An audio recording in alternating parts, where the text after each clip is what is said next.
skozi telefoni prevoznikov, sprašujejo po zdravi pameti in seveda se bojim tudi, da bi prišlo do kakšne prekinitve, da bi proteste naredili, grozijo s protestnimi prevozniki, ker ne morejo opravljati svojih nalog. Ni izrednega stanja, to je tako vojno stanje za transport, za družbo, za gospodarstvo, za ljudi. Včeraj smo dobili omejitev 90 litrov na molo, da lahko vsak tovorno vozilo tanka, to ni nič, se ne more niti premikati. Odgovor je bil, pejte pa na 3, na 3 črpalkah lahko dobite, ne moremo, je socialna zakonodaja, je delovni čas, nikakor ne moremo tega izpolnjevati, tako da je to nedopustno. Voznik ima 8 ur omejitev, 8 ur dnevno lahko vozi in seveda zdaj čaka 4 ure na eni bencinski, 2 ure na drugi in kaj mu je še ostalo, 2 ure lahko vozi in je dan vrgel v nič.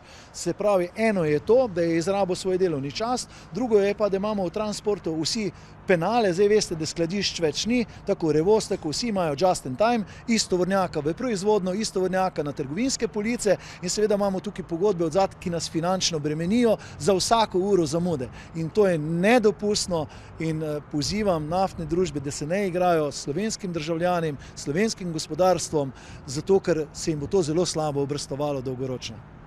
Kot smo seznanjeni, gre izključno za logistični težavo oziroma oskrbo črpalk in iz tega razloga menimo, da bi morala tukaj država poseči oziroma, če to ne zmorejo pač družbe, organizirati logistike.